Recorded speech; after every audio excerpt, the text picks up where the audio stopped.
They're both on fast-moving cost reduction curves because of the cleanliness of the power, and because we're already seeing dramatic adoption and movement in the solar side. So we at RMI knew we couldn't do this alone, and so we teamed up with a couple key partners here, Homer Energy, and you'll hear more from both Peter and Jon here in a minute, but they have one of the most sophisticated tools out there for modeling microgrids and thinking about both the operational as well as the economics of these types of systems. Cohn Resnick Think Energy was a key partner who had really tremendous access to actual deal data and the economics behind decision making. And then RMI brought our 30 years of experience in the clean energy and energy efficiency space. The report itself really came up with three key important messages from our analytics. First, that favorable defection economics exist for just a small minority of customers today, primarily in very high-priced regions like Hawaii, but will expand to millions of customers by 2024 under a very conservative set of assumptions. And again, those markets that are going to be most susceptible to favorable economics will be in either high-priced regions on the west or the northeast, where we've got reasonable insulation levels or favorable economics. The second key observation from our analysis was that really a combination of either technological advance or focusing on reducing the amount of demand for energy at the customer side, which results in smaller systems and smaller capital investments to begin with, can result in pulling forward that parity economics by 5 to 10 years versus those base assumptions that we have. And then, the third observation that we had was really that defection is suboptimal, that in essence, for any individual to disconnect from the grid for either their business or their home, they have to invest a lot of extra capital to manage that last 2% of their demand that peaks at different times, and that in some ways having a portfolio benefit of pooling community resources is a much more effective way to go.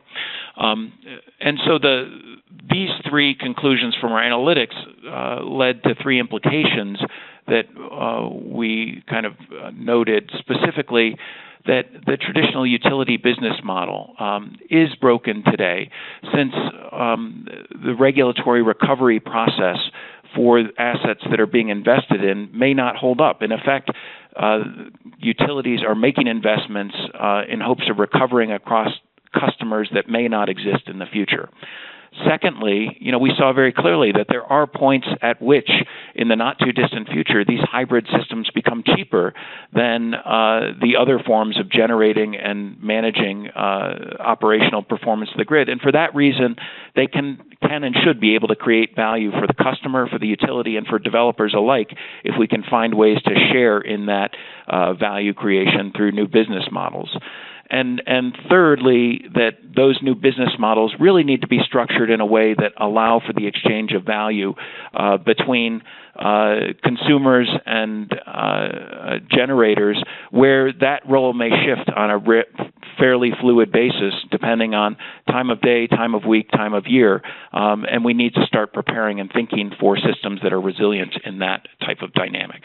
So those were the key findings. Let me just go through some of the analytical underpinnings so you understand how we derive these. We used an analytical approach that specifically looked at cost trajectories for things like solar and cost reduction, batteries, inverters. We did also look at fuel prices. In some of our analysis, we looked at the ability to supplement, in particular on the commercial side, specific hybrid performance with a backup diesel generator. We looked at both residential and commercial load profiles, two average load profiles that we shifted to different parts of the country. And then we really, from a financial perspective, modeled the capital and operating costs for each of those systems and included just two financial incentives: the ITC and its current trajectory and decline in 2017, as well as accelerated depreciation concerns.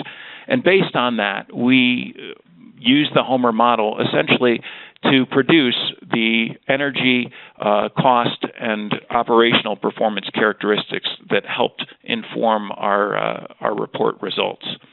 So we did, as I mentioned, look at 5 different areas of the country, and this was very important as we thought about the dynamics of power pricing and insulation levels. It was important for us to get a cross-section of different areas to understand just how the dynamics of the kind of emergence of these particular technologies could unfold. And so we ranged from looking at the New York area, where we've got high prices today and escalating into the future, Louisville, Kentucky, which is one of the cheapest areas for power production today, San Antonio, Texas, which is also, again, very cheap today, but has good insulation levels.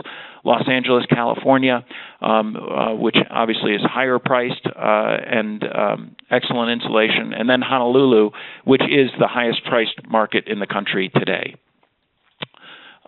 We modeled 4 cases. And specifically, we had a base case that is basically a fairly conservative look at PV and battery cost reduction today, in the moving down to the range of kind of $1.50 per watt installed for commercial, and as high as $2.75 for residential, just to give you rough markers there. We then had an accelerated technology case, which said, well, what if we were to hit the Department of Energy goals for both solar and storage? And those are on the 125 per watt peak on the commercial side. They're a battery goal of $1 or $125 per kilowatt hour as being kind of the relative level.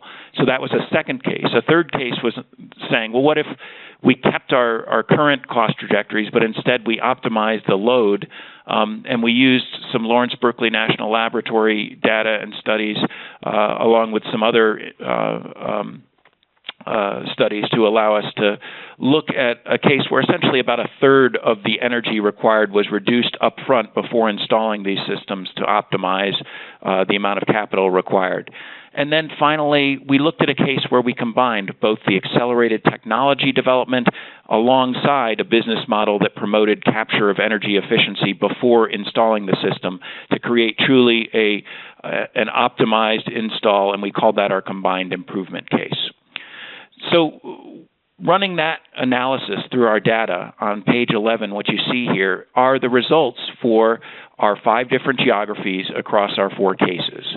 And the different colors here represent each of the different geographies, with Hawaii, for instance, being blue and Westchester, New York being yellow.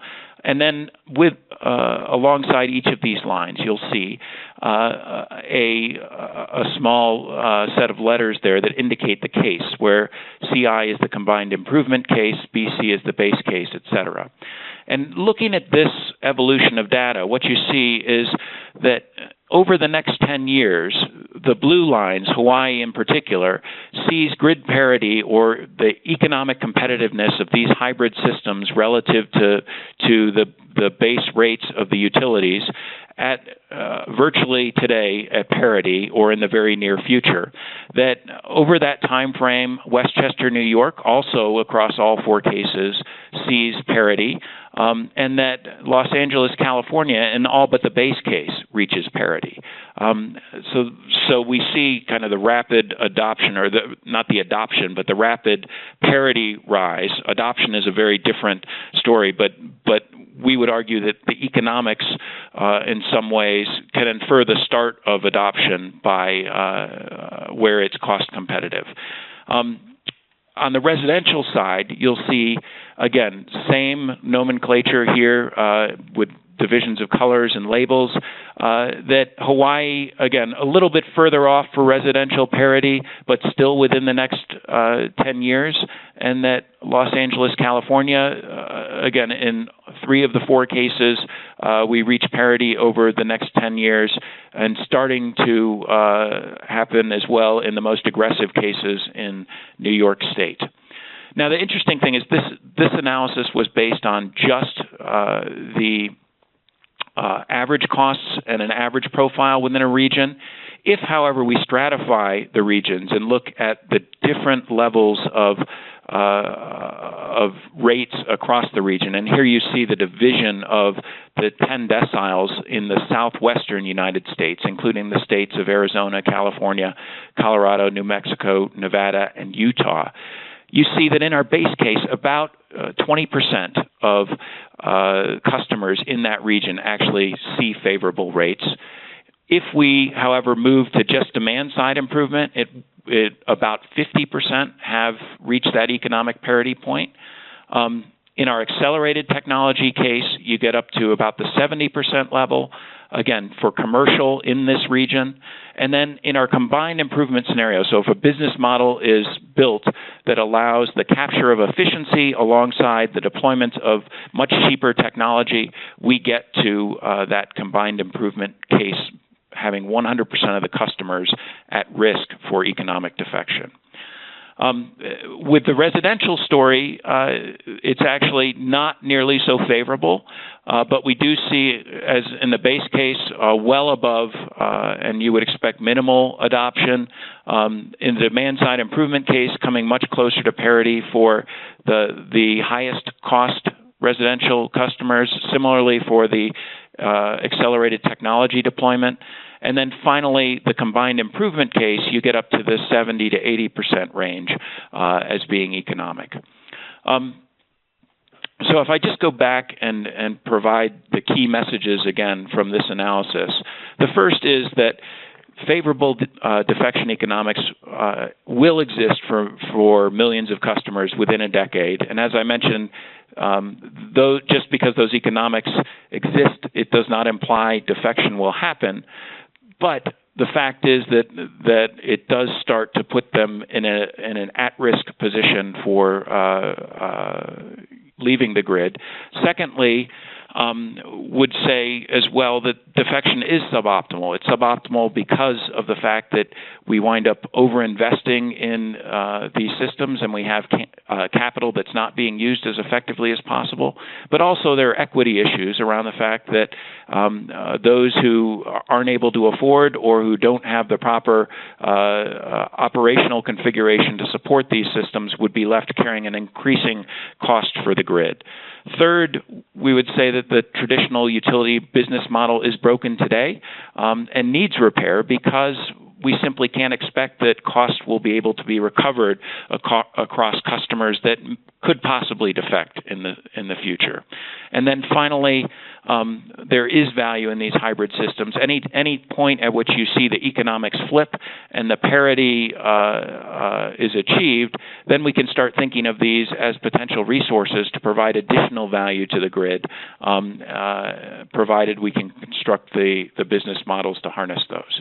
So that's a quick overview, Dan, of the study results, and I'll pass it back to you. Wonderful. Thank you very much, John. I'd like to turn things over to Peter Lilienthal now of Homer Energy. Before I do, I just wanted to mention a quick reminder that if you have a question for John or any of our panelists, please type it into the chat box there on the right, and we will queue it up for their response over the conference bridge during the Q&A period. So now, like I said, I'd like to welcome our next panelist, Dr. Peter Lilienthal of Homer Energy, who will offer Homer's perspective on the report and how its findings are reached. Peter? Well, thank you, Dan. And thank you, John, for that excellent overview of the report itself. And as John described, the analytic results of the report were generated by the Homer software. So I want to talk a little bit about it.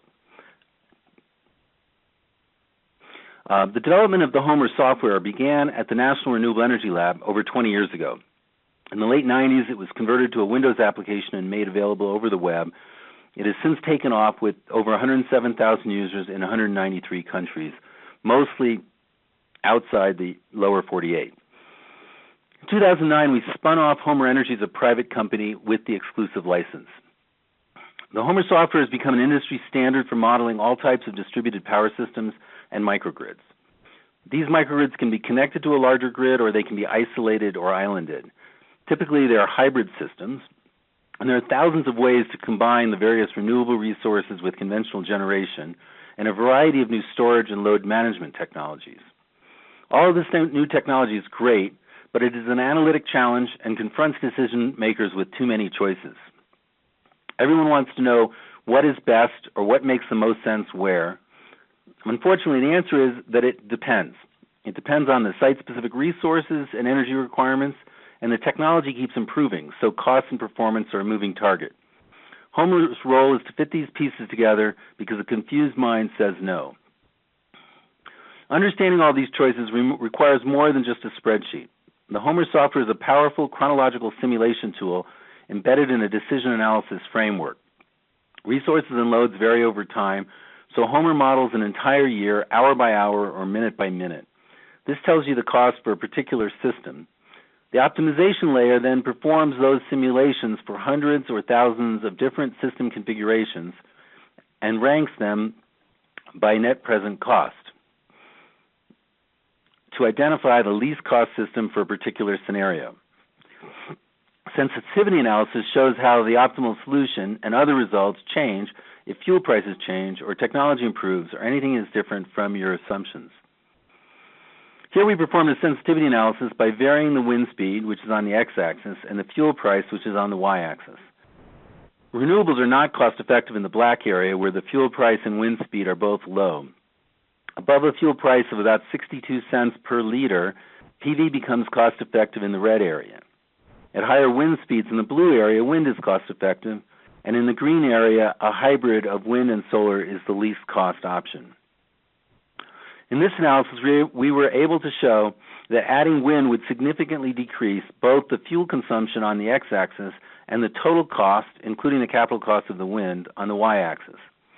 It also shows where is the point of diminishing returns for adding more storage. The steepness of the left side of this curve is a very characteristic result. It gets harder and harder to eliminate the last few percent of conventional energy. This shows a similar cost function, but in terms of carbon emissions on the x-axis. I believe the policy debate could be much less polarized if it focused more on the middle of this graph than the endpoints. Because Homer does a chronological simulation, you can see how a system would actually operate on an hour-by-hour basis, or minute-by-minute for that matter. This is for 2 days in July. The yellow lines show that the first day is cloudy, and the second day is mostly sunny. The black lines show when the backup generator is needed, and the light blue lines show when the battery is charged or discharged. So what did we learn for this report? Our Homer analysis tells us that storage is the critical technology for economical grid defection, more so than further improvements in PV technology. But PV and storage alone aren't quite enough. For the commercial case, we assumed a very small but important usage of a backup generator. For the residential case, we assumed that the homeowner could aggressively manage their loads, for example, only doing laundry on sunny days. Also, not every home is a candidate. Depending on factors such as the size of the neighborhood trees or whether they live in a multi-family building, some homeowners simply would not be able to self-generate entirely. Although we didn't look specifically at combined heat and power, there may be that may be an even better candidate for grid defection. Finally, these systems are more complex than simple rooftop solar, so they need support contracts for regular maintenance. On the other hand, what became very clear is that there is a win-win opportunity with PV and storage. I'm not sure part-time defection is the best term for it, but if a customer has a system that allows them to stand on their own when there is any kind of problem with the grid, then they get increased reliability and the utility gets increased flexibility. And that flexibility will become more and more valuable as more and more renewables enter the system. This presumes that the utility can communicate to the user and compensate the user for providing that flexibility, whether it's during a peak period or other potential outage. We're entering a new era where unsubsidized renewables begins to make fundamental economic sense. Right now, that is mostly in places reliant on diesel fuel, such as Hawaii, Alaska, tens of thousands of other inhabited islands and remote areas, and places in developing countries with unreliable grids. As soon as the fundamentals exist, though, these places go to high penetrations of renewable power very quickly. That requires a rethinking of the entire structure of the utility system. The key to high penetrations are what we call smart, clean microgrids. These are systems that are capable of standing on their own and managing their own variability. They buy and sell power to and from the grid only when it makes economic sense to both the customer and the utility company. Customers get their own customized level of reliability and renewables, and it solves the problem that utility companies worry about, such as voltage and frequency stability, minimum loading, reverse power flows, ramp rates. Although their widespread adoption will require substantial regulatory reforms, microgrids are projected to be a $40 billion market by 2020. This is our view of the evolution of utility grids. Large interconnected utilities have daunting security and regulatory obstacles to quickly implementing the smart grid technologies that will make high penetration renewables viable. But smaller systems are showing the way. These microgrids can also be connected to a larger grid. Most of the focus to date on grid-connected microgrids has been very large systems for military bases or university campuses, but smaller package systems will make the same capability available to individual buildings. We believe that this can be a win-win for both the utility and its customers. And Jon Glassmire from Homer Energy will go into a little more detail about how we used Homer and how you can take our analysis to the next step. Thank you, Dan. Thanks, Peter. Finally, I would like to turn it over to Jon Glassmire, also of Homer, who will walk us through the Homer software in a little more detail and how it was used to generate some of the report's numbers. Again, though, a quick reminder, if you have a question for any of the panelists, please type it into the chat box there on the right, and we will queue it up for their response during the Q&A period. So, Jon Glassmire, go ahead. Thank you, Dan, and thank you, Peter and Jon Creyts, for that background on the report. So one of the things that we'd like to do as an extension of this report is to help some of our users and readers build off of our analysis. So we have basically opened up our models on our Homer community forum. And here you can see the URL, and you can download the 40 Homer models that we used for our report. And you can also find a primer with some help on how you can use the models yourself. So we encourage you to modify these models and engage in active discussion in our user group community forum. There's some areas of interesting further study. You could, for example, look at what would happen in the commercial case if you replaced the diesel generator that we modeled with a natural gas fuel cell. Or you could modify the levels of grid independence for the residential case. Or you could try a different geography. We based our analysis around the lithium-ion battery technology. You could try a different battery technology with different technical specifications. Really anything you might like to explore. So with that, I'm going to demonstrate how you can join in the conversation by entering into our user group. Give me 1 second while I get my desktop to load up. Okay, there we go. So the starting point for engaging in the conversation is our website, www.homerenergy.com. From there, if you go and mouse over to support and scroll down to community forum, you click on that, and it will take you to our Homer users group. This is our official online community for the Homer hybrid optimization software. And From here, you can sign in, register and sign in, and post in all the different groups that we offer. But the one of particular interest here is the Economics of Grid Defection group, which you'll find on the right-hand side of the Homer User Groups page under Groups. And if you click on that, it will take you to the Economics of Grid Defection discussion. Now, once you've registered on the Homer Users Group, you will have to then register for individual groups. We set this up as a private group, but I can assure you if you register, we will approve you. We would love it if you would come in and poke around a little bit and explore some of the analysis that underpins the report. Let's see. So here, under the Homer Files and Documentation section of the discussion, you click on that, you can open up a Google Drive folder, theoretically, if it doesn't freeze.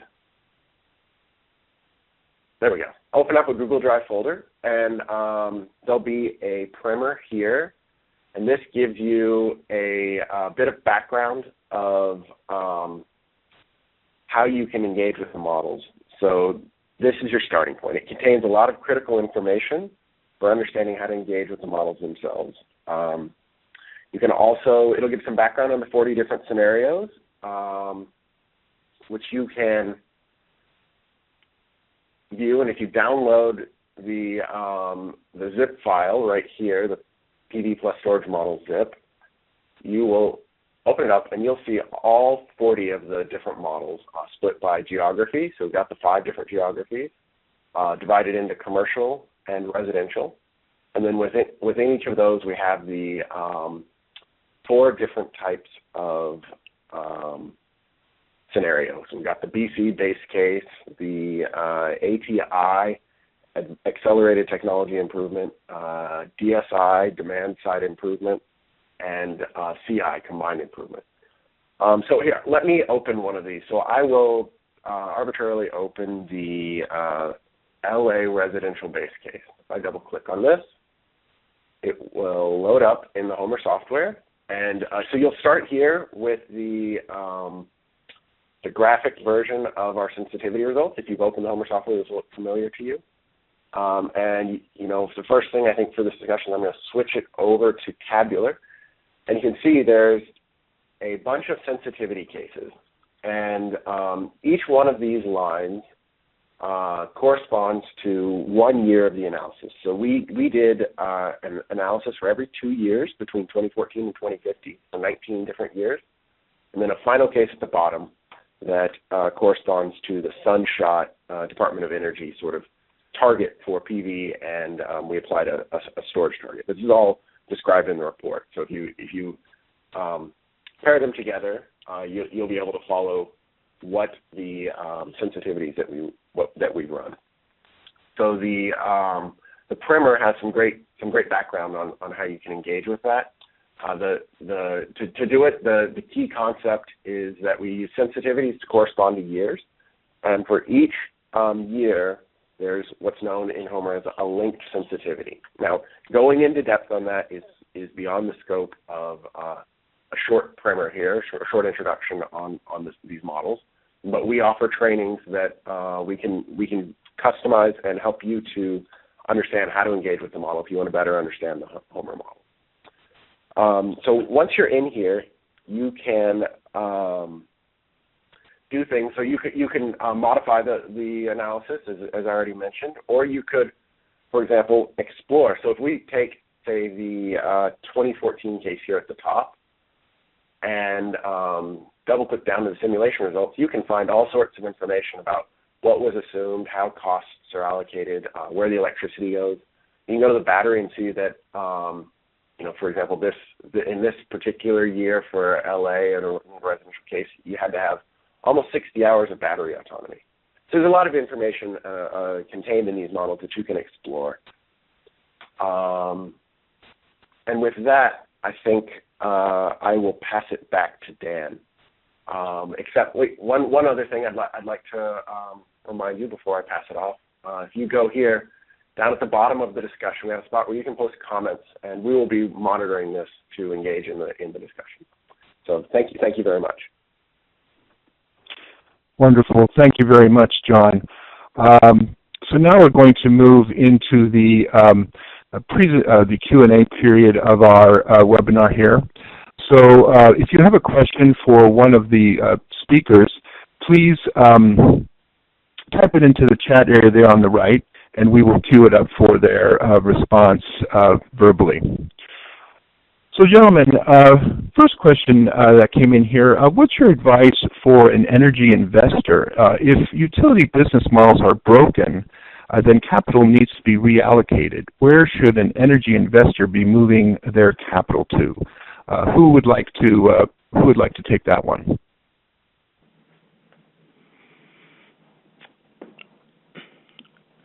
Well, this is Peter Lilienthal, and that's a tricky question because there's a lot of factors that go into an investment decision, but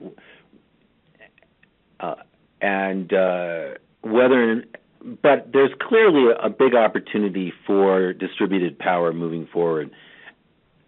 It will depend to a large extent on regulatory reform, so a wise investor would keep a close ear to what's happening both at state PUCs and at the FERC. We actually think there's an enormous opportunity in the developing world where these technologies are already cost-effective, and the challenge there, of course, is a marketing challenge and a logistic challenge, a business development challenge, and that's an area where we, although we're not investors ourselves or project developers ourselves, where our goal and role in the industry is to help people navigate that world. Yeah, this is Jon Creyts. I would add that this is clearly there is a disruption underway across the electricity sector, and it is very difficult to pick winners and losers at this point in time. But if we look historically at what's happened in similar inflection points in industries, and I think everyone likes to talk about telecom for lots of reasons, and it's certainly in some ways it fits, and in some ways it doesn't, but the bottom line is, if you look at some of the big telecom companies, in particular AT&T, it earned a regulated return on the order of 13% up through the 80s and the early 90s into deregulation. If you look at what happened after deregulation, it jumped up to about 25% in terms of its returns. And now, Verizon and AT&T are right at about the 20% level. So betting against, incumbents that are aggressive and understand and try to embrace and work with the technology may not be the smartest choice. And we think there should be value that's created here. But selecting who exactly is the most aggressive from an incumbent perspective and who's going to, help these, devise the new business models that are going to be successful here will be a challenge here. Clearly, on the same side, picking who's going to be the winning technology providers is tougher as well, though it's likely that there will be more growth in that side of the market as we kind of flesh out the new business models and these particular technologies are deployed at much larger scales even than they are today. Thank you, Jon and Peter. Next question here, real quickly, is could we have a discussion of the regulatory reforms that would be needed to facilitate this sort of grid migration you're describing here? What would be the top 3 regulatory reforms that you think should be put in place?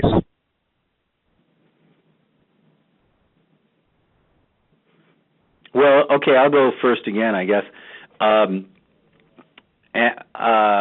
I'd also be very interested in Jon Creyts' analysis on this. One of the issues, I think, is that we have to move from a system based on kilowatt-hour sales to a more nuanced system. That's one regulatory reform that's required. The utilities actually have a pretty strong disincentive related to distributed generation and energy efficiency, and to some extent that's been overcome by a variety of sort of unbundling initiatives, et cetera. But it's I think it's a more radical restructuring that's needed there to make sure that the utility isn't damaged financially by distributed generation, and also that allowing consumers to participate, and by consumers these could be large consumers, but still to participate in ancillary service markets in a way that where a lot of, there has been some experimentation with ancillary service markets, particularly like in PJM, et cetera, but not everywhere. And the rules are only now starting to adapt to new technologies that have different characteristics.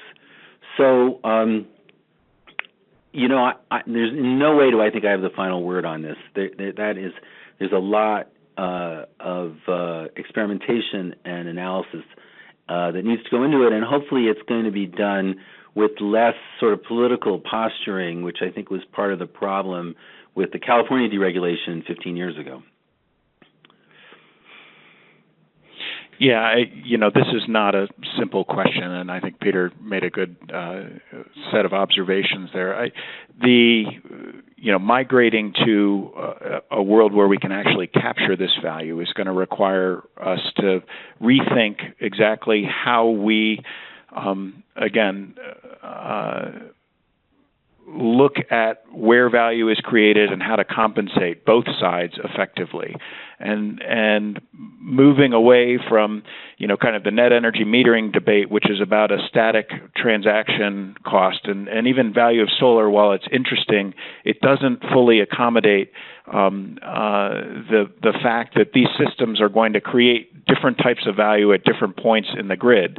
And so having a fully, transactive market that allows for value to be exchanged fluidly between the grid manager and the individuals who provide the different services is probably the largest and most complex reform that we would need to see happen here.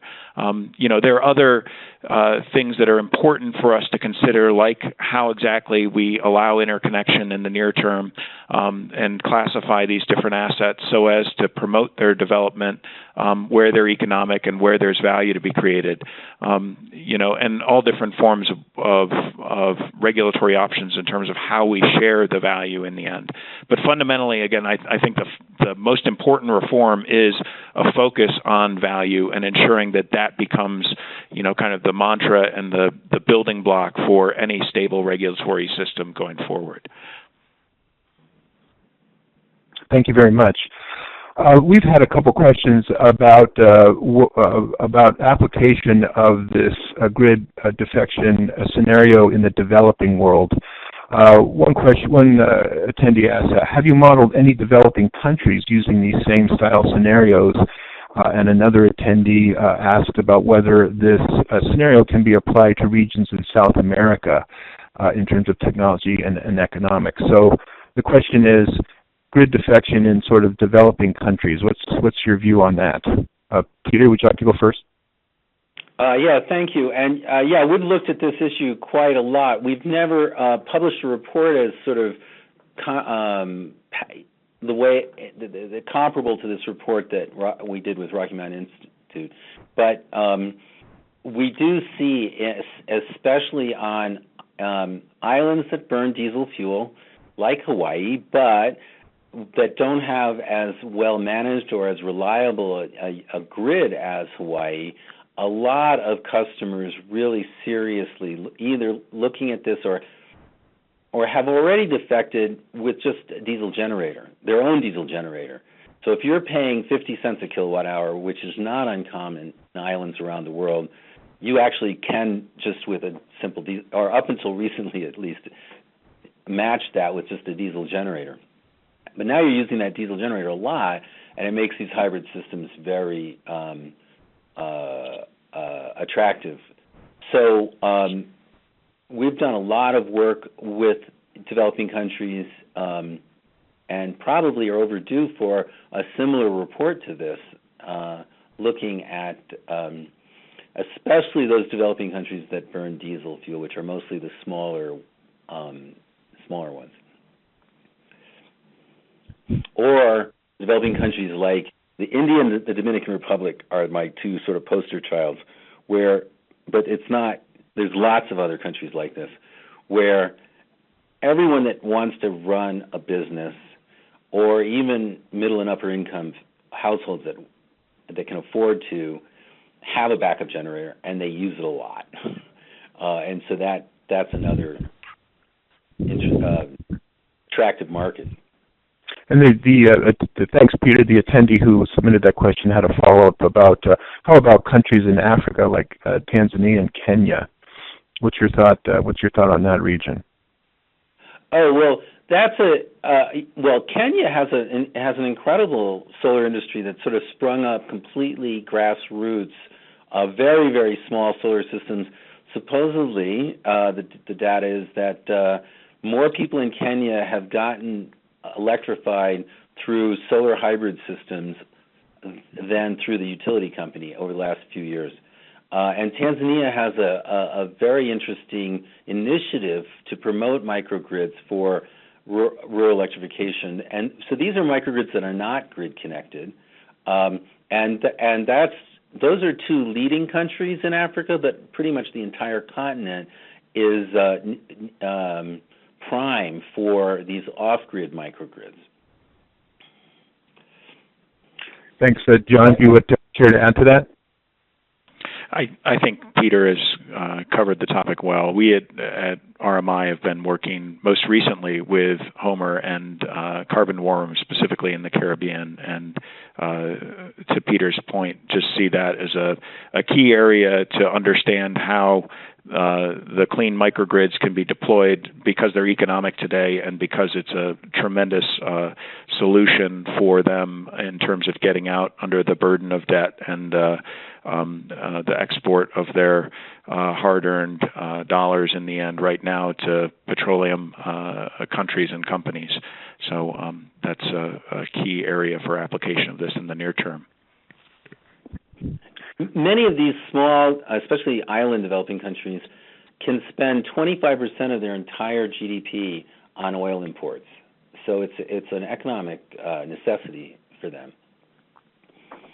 Thank you. One major difference, Dan, before we move on?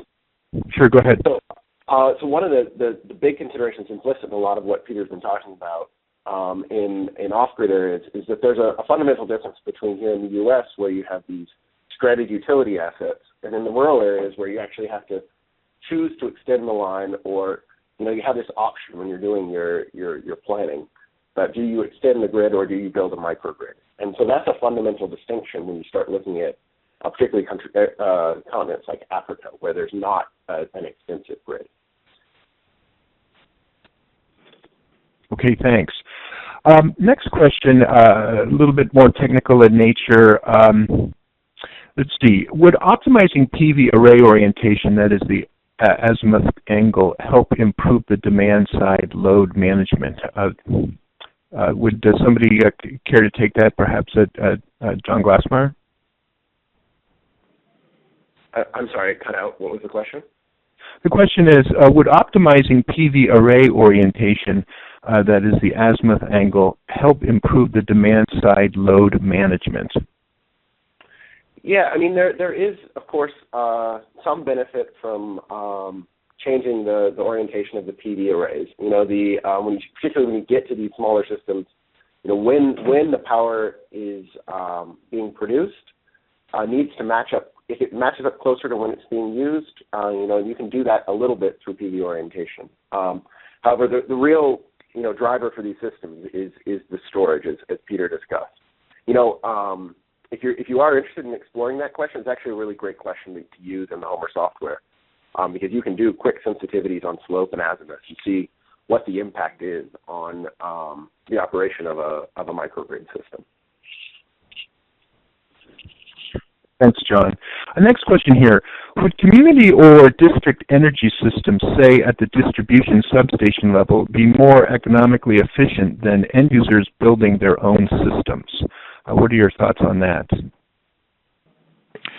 So this is Jon Creyts, and it's an important question that we have been thinking about. And there's a second companion piece to the report that we're currently in the process of working through that is really the economics of grid connection, right? Looking at how much value is created and what are the answers to some of these questions around what's the logical scale of resiliency and economics when you think about moving from individual house up to community to city to region and state level. What is the right level or optimal level to plan and create that portfolio effect that minimizes cost and ensures the operational integrity under all sorts of perturbation? So what I can say is we're working on it. What I can't say right now, to probably the chagrin of the person who asked, is what is the right answer in terms of the relative size. And so we're trying to interrogate this in our next report. I don't know how far we'll get on it because it's a very complicated question, so we may reserve that for a subsequent paper, but it certainly is at the front of our mind. Thanks, It's Jon. a great question. And it gets to this whole issue of economies of scale. So with conventional generation technologies, and the utility industry has always relied on economies of scale where the optimum scale for conventional generation is in the hundreds of megawatts. With PV, it's much smaller than that, and with storage also, or with the new storage technologies, it's much smaller than that. But it may be, as the questioner I think is implying, greater than individual household level.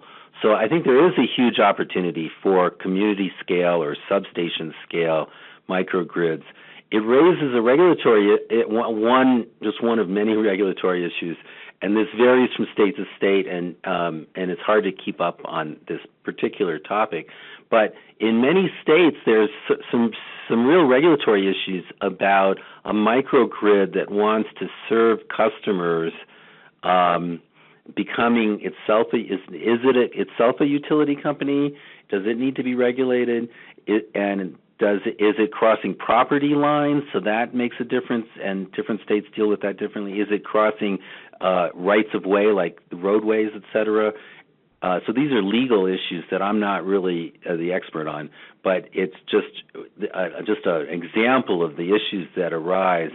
Whereas I think that, as I believe that the questioner is implying, there would be some technical advantages to a substation scale microgrid.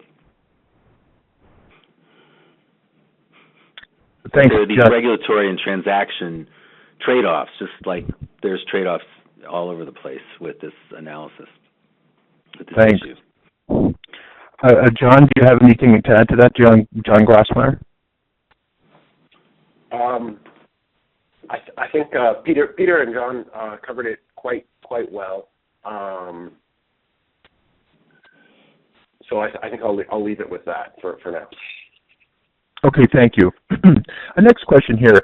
Could gas cogen or combined heat and power be added to this analysis, and would that cause an acceleration of grid defection, in your opinion? I kind of implied that in very briefly in one of my slides, and I think combined heat and power has enormous potential, especially if gas prices stay low, and it's not renewable, it's not 100%. I mean, it's not carbon free, but it's substantially more efficient, more energy per carbon emissions than traditional generation. So it has enormous potential, but it has the same regulatory issues, I think. You do see more combined heat and power starting to happen. It's very popular in Europe. And there is an analytic challenge there because it does depend on what is the thermal load. So it's quite a different analysis, but Homer does look at combined heat and power, and we could do that, but it would be a whole other analysis. Yeah, and I would say one of the reasons that we chose specifically to look at solar and batteries is that it is a firmed fixed cost up front for long-term stability in pricing, right? Which is important when you get into natural gas. While it may be economic if you look at the systems at today's spot prices, although I would also note that today's spot price is $4.76, which is a lot higher than people thought it was going to be a year ago, right? That you have to deal with this issue of price volatility going forward, and how exactly do you factor that in to the upfront capital that has a long tail associated with it, an operating cost. And fundamentally, if you have a storage plus solar system, you eliminate that, right? And you've essentially hedged out your risk against fuel price volatility. Whereas if you install something that may look economic today on a natural gas front, that volatility could come back and prove out to be uneconomic in the future, depending on what shifts in commodity prices happen going forward. Yeah, and excuse me for jumping in again. Another motivation is that one of the things that's really changed in the last 3 years or so is the precipitous drop in PV prices. So they dropped so precipitously that rules of thumb or intuition that we had a few years ago may not apply, and so that's where an analysis and a report like this is really useful. When the world changes that much, that quickly, understanding the implications of that. And storage hasn't changed quite as quickly, but there are so many new storage technologies out there. We focused on lithium-ion because that's sort of the furthest along because of the attention, because the industry focused on electric vehicles. But there's a whole range of other storage technologies, not quite as far along, and predicting which one's going to win is really hard. But there's change really starting to happen here, and that's a real good reason to do a study like this, to understand the implications of these changes that are sort of rapid changes that are underway. And combining power, the technology isn't really changing that fast, to be honest. It's always been cost effective. It's always been very attractive, but it's always faced regulatory obstacles. Thanks, Peter. This next question is related to that issue of storage, and the question is, have there been any PV plus battery hybrid systems in the megawatt size installed yet for commercial use or grid support, to your knowledge? Maybe. Well, there's a lot of them under development. I mean, we were really actively involved with the Necker Island project. That's Sir Richard Branson's island in the Caribbean. That's a megawatt scale PV storage hybrid. There's quite a few wind diesel storage hybrids in Alaska, 26 of them to be exact. Well, not all of them use storage. But there's 26 wind diesel systems in Alaska, many of them using storage and some of them adding storage later. So there's been a lot in the approximately megawatt, or in the few hundred kilowatt size. There, King Island in Tasmania, Australia, is several megawatts. There's a couple in Alaska that are in the several megawatt range. And I know the Japanese are installing very large storage systems, but those are really grid-connected storage systems. So things are starting to really happen. Yeah, and I would say one of the parts of the world that you haven't mentioned, Peter, is China, where a number of partnerships with BYD have led to very large battery-installed microgrid systems. I think they've got one that's got about a 36 megawatt microgrid with full storage capacity on it, et cetera. So they're thinking about this at a very, very large scale when you look at the types of pilots that they're putting together to try and test out the theory and use these types of hybrid solutions as a fully scalable, kind of integrated resource for the grid. John, do you want to add anything to that? Yeah, I mean, a lot of utilities have been looking at batteries as a way to manage the ramp rate of some of these PV systems. When you start looking at it at a utility scale, some of the considerations and uses of storage are a little bit different than some of the major drivers for what we had in our standalone microgrids, where the storage really is providing the complete reliability for the system. So it's just anyway. But yes, those sorts of systems are being deployed, and I think they're going to go. All applications of these types of storage technology are going to drive the industry forward, and hopefully lead to where the cost of storage come down and start making some of the analyses that we laid out possible. Thank you. We had a follow-up question on the issue of storage technologies, and this was addressed to Peter Lilienthal.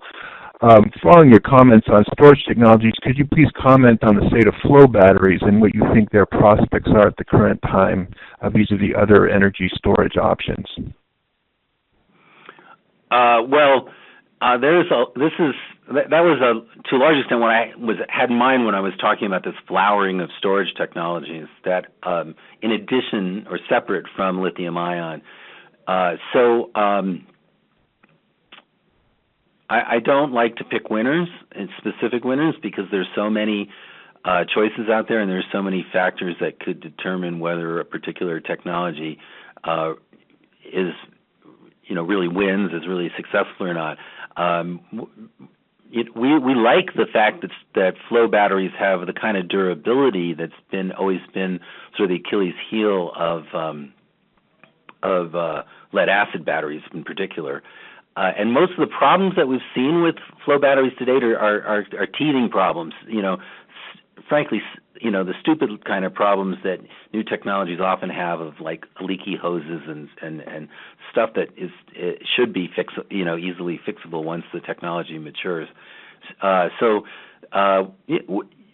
cautiously optimistic about flow batteries. I think they're very intriguing technology, and there's so many different kinds.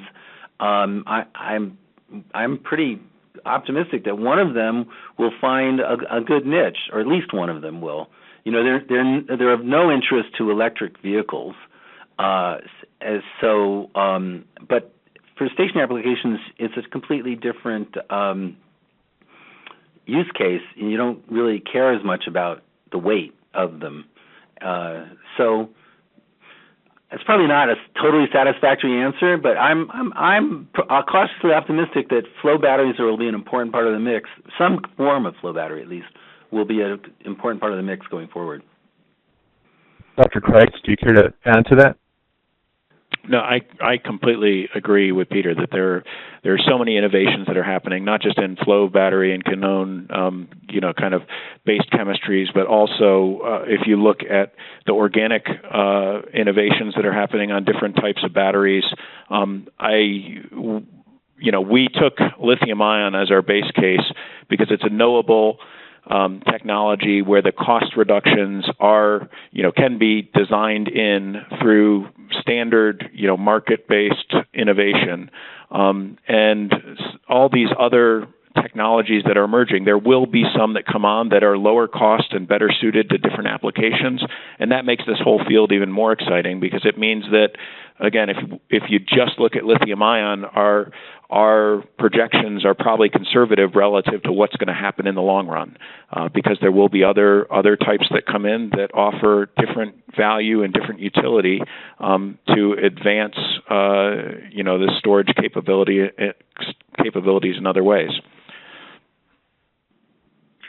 John, what are your thoughts on flow batteries? I'll echo Peter's. It's a great technology, and there's a lot of development going into the storage technology space and a lot of competition. So it is very difficult to pick a winner. But I don't think couching it that way is necessary. It's not going to be a winner. It's going to be different winners for different value propositions that storage technologies can add. So, the flow batteries, for example, in off-grid systems, there's been in the past a lot of interest in looking at them at sort of community scale. in the neighborhood of half a megawatt type systems, because they're scalable and you can decouple the power and the energy design. But there's also been some looking with slow batteries towards grid support, and so it's going to be interesting to see I'm interested to see what technologies end up winning out. But I do think it's an exciting time to be not just in the energy industry, but involved in storage in particular. Thanks, John. I will jump in with one more comment, which is maybe not a completely obvious result that has come out of our modeling in general, and that is that for what we might call medium penetration systems, not 80%, but not 20%. I mean, there's a big range in the middle there. But you may not need hours and hours of storage. You may only need 15 minutes of storage. And so that completely changes the kind of storage technology and application. So, we're kind of excited about flywheels as well, and so it's worth thinking about not necessarily storage to take noontime energy and use it in the evening, but storage to just make the system work better and allow you to turn off conventional generation instead of running it at really low, inefficient loads for operating reserve, just to give you a buffer. You may only need 15 minutes of storage, could have huge amounts of value, and to get beyond the initial sort of constraint on penetration. It may not get you all the way to 80%, but let's walk before we run. Right. This next question is related to that in terms of trying to take a look at the proper role of storage going forward. And the question is, can energy storage be considered a separate source in an economic dispatch/unit commitment, or just as a stabilizer/grid support for a hybrid system? What are your thoughts on that? Oh, I'd say absolutely it should be. The only caveat to that would be I do know some flywheel systems that have less than a minute of storage, and that's just a stabilizer. That's not. But once you get to 15 minutes, then it absolutely should be considered that way. Yeah, this is a key where the amount of storage that we add to the system through distributed sources can have a dramatic impact on the function of the overall system. And I think eventually we need to move to a point where they are fully dispatchable resources rather than just stabilizers. And that is going to make the electricity system function in a very different way than it has historically, because the system has been governed by the fact that you need to balance supply and demand instantaneously on any given moment. And that's allowed investments in assets that really operate less than 1% of the time but still earn their cost of capital because of the way that things work out. If you have batteries that are being deployed when either there's excess on the grid or there's the opportunity to push more on the grid, they essentially eliminate that need for a wide range of assets to provide instantaneous balancing and can do that on its own, that is fundamentally a game changer and pushes electricity to look a lot more like the other capital-intensive, commodity-based industries in the world rather than a special exception that has this instantaneous time balancing requirement that really skews how it's regulated and how it's driven. Thanks, Dr. Creyts. Related to the issue of storage again is this notion of some companies, such as 7-Eleven, for example, using distributed storage to significantly avoid paying high demand charges. Do you think most C&I customers will opt for this kind of storage application rather than leaving the grid altogether? I don't know if demand charges were factored into the modeling that you did, but what do you think would be the scenario there? Should I Well, start off? Oh, go ahead, Peter. Sorry, John. Interesting analytic question, because it really depends on how peaky their load is, depends on the specific rate structure, and it depends on the durability of the storage technology. So with lead-acid batteries, it's kind of hard to make that work because they have such a poor cycle life. And other times we've looked at it, just not demand charges so much, but the time of use rate, the super peak rates in California look attractive until you realize that you get 100 cycles a year out of your batteries. And so there's just a lot of trade-offs in that analysis. I think there is some potential there. It's a management issue of when to discharge the batteries. So there is some potential there. It needs to be analyzed on a really case-by-case basis, though. I'd like to add something to that. So one of the real challenges with it is, sort of, I would think, just predicting the future. If you choose to curtail the demand at a particular point to save your demand charges, you need to be confident that you'll either not incur that demand later in the month and have to cycle your battery more, or not effectively have made a poor choice. If you make one wrong decision in the course of a month, you'll have incurred the demand charge despite having charged your battery. And in addition, from a regulatory perspective, a lot of the utilities include what are known as ratchet charges, where regardless of what you did in that month, there's sort of a lag. So either the previous time last year in the same month or through the previous year, it'll be, your demand charge will be locked up due to these ratchet mechanisms in the tariff structures. So it is still I think an exciting potential, but you need to, when you're doing your analysis, I really think you want to bookend it between sort of including high uncertainty about what you'll do in the future and then perfect knowledge of the future, and then engage in a risk decision there about whether peak shaving is an appropriate technology for your particular location with your technology. Dr. Creyts, would you like to add to that? No, I think everything's been covered there. So wonderful. Thank you very much. This next question is kind of related to that in the sense of possible regulatory climates. For companies who defect from the grid, as it were, won't they still look to the grid as a backup option in case of system failure? And in that scenario, won't utilities be charging some kind of service fee that will impact the business model for defection, if not blunt it entirely? What's your thoughts on that? Sort of, I guess, perhaps more of a regulatory question. Again, this is an area where when we look at the cost of achieving the 98% solution versus achieving the 100% solution, it makes a lot of economic sense if the utility can reasonably price for customers in the end not to defect, but to take the majority of their power consumption into their own hands, but still be dependent on the grid for part of their support under peak load requirements, et cetera. And the utility should be able to meet that economically because it manages across the portfolio.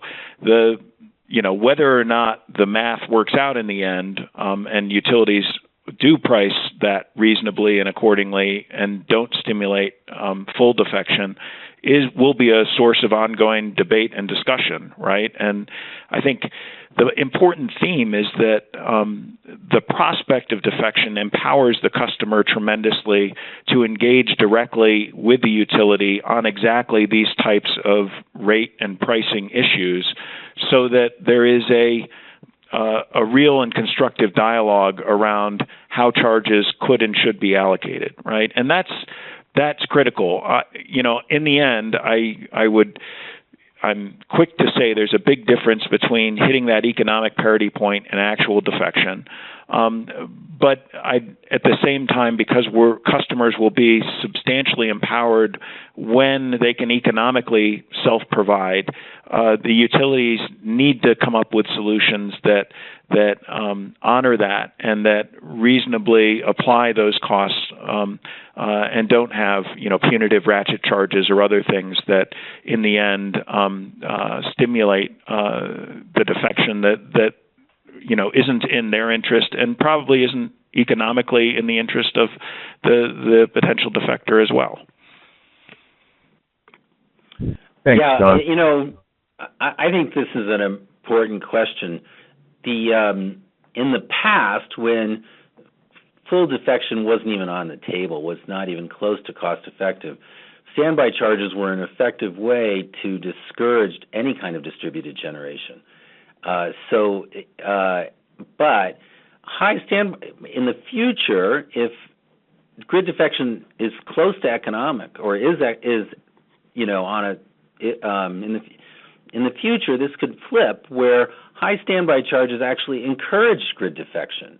Now, the grid connection has a lot of value to a user, so there is value to that standby charge. But I felt like I can't remember exactly how the question was worded. It felt like I'd flip it around a little bit and think utilities have to be really careful not to charge too high a standby charge because it could encourage grid defection. But this is, again, one of those regulatory issues that I referred to that's so critical moving forward. Okay, thank you. We're trying to draw this Q&A discussion session to a close, so what I'd like to do is just give each panelist a minute or so for some closing comments. Dr. Creyts, would you like to go first? Sure. I do think where we are right now is on the cusp of a very large transition in our electricity, supply system. And clearly, we need to make substantial changes here. This is just one of many trends that are suggesting that we need to migrate to an alternative system where, again, value serves as the focal point, and that the grid increasingly needs to allow the transfer and the transaction around that value between many consumers and many producers who will shift their roles on a day-to-day, week-to-week basis. And it's an exciting time for investors. It's an exciting time for customers and potential would-be providers. But it does require us to shift at a pace that, frankly, our regulatory structures haven't been used to operating at historically. And if we're unable to do that, if we're unable to move from a 2 to 3 year rate case cycle to a 6-month rate case cycle, that's more adaptive, we do risk breaking the system because these technologies will move faster right now than our current infrastructure and our current policy and supportive governing processes are capable of managing. So the key that I would say is we need to act now in order to ensure that everyone shares in the new value that's created going forward. Thank you, Dr. Creyts. Jon Glassmire, would you like to offer your closing comments? Yeah. So one of the key things that's implicit in what Jon Creyts was just speaking about is that there'll need to be a lot of dialogue. So for that, I'd like to sort of reemphasize the fact that we've sort of put a stake in the ground and thrown something out there for discussion. The economics of grid defection report, and in support of that, we've opened up all of our analytics and modeling for people to build upon it and engage in the dialogue. And I would encourage everyone who's joined in on this webinar to join into that dialogue and help us move towards and overcome some of the obstacles that are looming on the horizon in terms of all of these issues related to distributed generation, centralized utilities, regulation to sort of move that forward. Thank you, Jon. Dr. Lilienthal, any closing thoughts? Yeah, I want to reinforce Jon Creyts' point about the pace of change is has accelerated in a completely unprecedented way, and its impact on the utility industry is unprecedented. And we've been talking about PV technology and storage, even more about storage technology. We haven't talked about information and control technology and power electronics. And there's this huge backlog of information and control technology that's been applied in other industries that is only starting to be applied in the utility industry. There's all kinds of really legitimate reasons why the utility industry is conservative. But that's a real challenge moving forward, and there is, as Jon mentioned, a danger if it can't adapt fast enough. One of the things that worries me the most is the impact that political posturing can have on getting to the right result. And so we're already seeing that, where players are influencing the debate. And, it's understandable that everybody's trying to get their advantage for themselves. But the role of the regulator should be to sort through all that. And it's difficult to do, and it's worrisome if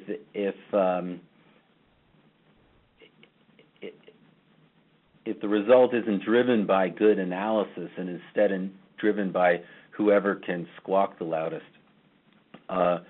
Finally, we think the world needs to pay a lot more attention to what's happening in sort of obscure places where there really are experimenting with renewables at much higher penetrations. And there's smaller places, there's differences, but there's a huge amount of really important learning going on in places like Alaska and Australia, and starting to happen in a lot more places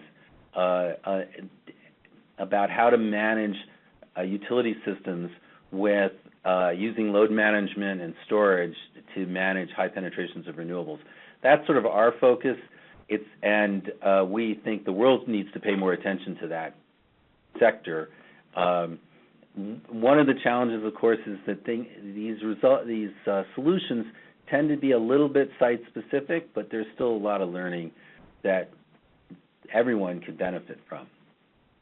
But I want to thank everybody for hanging in there. I guess we went over time, but I've really enjoyed it. And thank you, Dan, for hosting it for us.